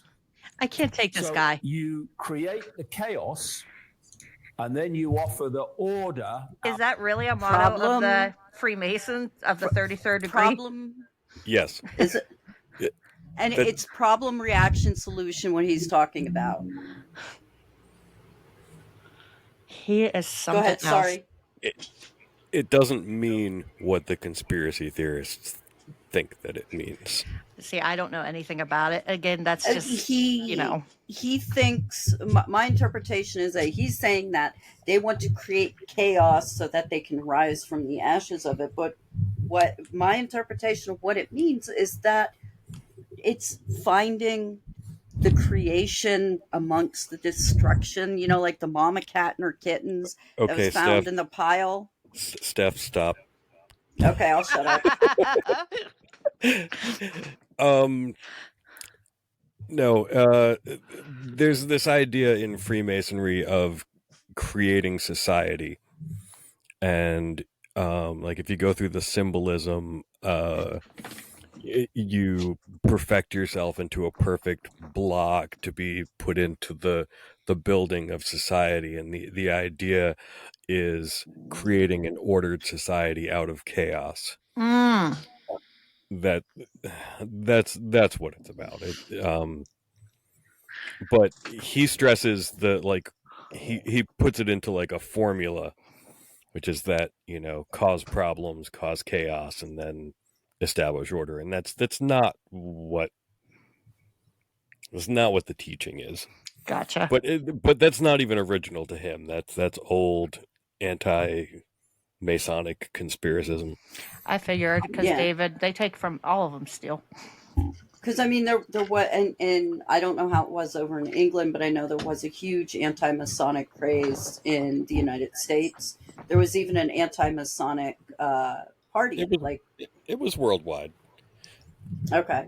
Or at least. And thank you for correcting me. And I apologize to everyone when I get things wrong. This is why I always ask people to correct me. I think it's fine. Like I laugh so hard at myself. I think it was when I was doing the story of Jim, and I think it's because I've read Jackie's thing so much because she calls it the Order of Nine Angels in her one post. Instead of saying angle, I said angels, and I was like, God damn it, it's recorded. Stuff happens, right? Yep. Like that wrestler, Kurt Angel. Yeah, I was like, there are definitely no angels in that order. Like, what the hell? Well, fallen ones. Fallen, yeah, right? That's exactly what I meant. Thanks, Quack. That's exactly what I meant. Fallen angels. Out of the chaos that you've created, and that order. I'm going to go to the restroom real quick while he talks here a little in bit. The world that you want to see. So, while the supporters of Trump and Musk now we can talk about her while she's going on as some revolution of bringing down the globalists, I see it in a very different way. You have this global cult, this global network of secret societies, which are directing the direction of the world. And they operate in phases, and each phase moves closer and closer to total control. So this global cult has created the system that we've been living within in the decades and beyond of the Industrial Revolution and the world since then. And, Klaus Schwab, the World Economic Forum, talks about a great reset. And that's exactly what's going on.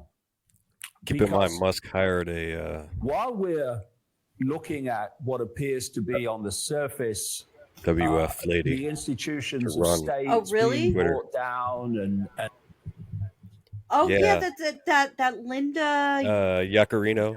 Yeah, she worked for the World Economic Forum. That was a huge blow to I remember Elon's that. conspiracy theorist following. Because she would be considered part of that. What was he calling the She's cult? part of the cult, the World Economic Forum. Who, if you look at like the pseudo-archaeology crowd, like Jimmy Corsetti, who's like the Jim Stewartson of pseudo-archaeology. The World Economic Forum, who is involved in like the funding for Göbekli Tepe and some other heritage sites, they're like the real big punching bag right now of, it used to be that the Trilateral Commission was the big bad guy of the time. Yeah. The big bad guy of the time right now is the World Economic Forum. And the first thing bugs that Musk did. Yeah, eat the bugs, 15-minute cities, all of that stuff. So much of the biggest conspiracy theories out there at the moment, like the new ones, you know, you will own nothing, you'll eat the bugs, you live in a pod, 15-minute cities. That's all the WEF. And of course, what does Musk do when he buys, this cult platform, as Ike says, is he hires a cult stooge to run it. So yeah, I think that's even in one of the tweets that I sent you on that page. And it's important to understand that, and Ike has said this in other interviews, and he has said this as as a burn against Alex, is that shit, where was I going with this? I'm starting to blank out. I'm sorry. Go ahead. The Remind me. WEF, a burn on Alex. Ike's view is that you do not have to even know that you're part of this cult, of this worldwide. You don't even have to know. You can just be serving their interests, not even realize. And that's why he refers to people like Alex Jones, Russell Brand, Joe Rogan. He refers to them as like the mainstream alternative media. Ma'am. Or yeah, ma'am. That's everywhere. Yeah, and which Alex took great offense over. He was and so I think it was mad. That's an old conspiracy trope. It starts with like when they're talking about how the Freemasons are, the tool that the Jews use to control the world, and people are like, well, I'm a Freemason, I don't have anything to do with that. It's like, oh, well, you're not high enough. So you right, wouldn't know. You don't know. You haven't worked up high enough in the chain to know that you're Right. part of the. Yeah. But according to Ike's worldview of that, Musk is automatically part of this because he should have known when he hired her that that's too much of a connection to the Illuminati. According to Ike's worldview, like there is no wiggle room. Is it possible to be an unwitting member of a conspiracy? That doesn't mean that just because you don't know. I'm sorry, I was reading Spencer's. Because you don't know that you're. I guess. Well, I mean, look at people like Panda and I that got sucked into conspiracy theories. We were part of a conspiracy to spread conspiracy theories without realizing that it was a conspiracy. A better way to put it, you were part of a conspiracy to spread propaganda. Yeah. Yes. Very good point. I don't need new tires, but stay tuned for the next episode. We're going to have to be smart. We're going to have to be strategic. We're going to have to be aggressive. I'm an alpha guy. I'll flip a table every time you aren't getting by. Let's go. Just push. It's all psychological warfare. I'm not part of QAnon. We know what they are doing. For Trump. If shit goes wrong, like I will literally have to leave the country. Stop that. I'll land my initial plane. Okay, high five. This isn't the hi-fi show. Good night. Good night. Nighty night.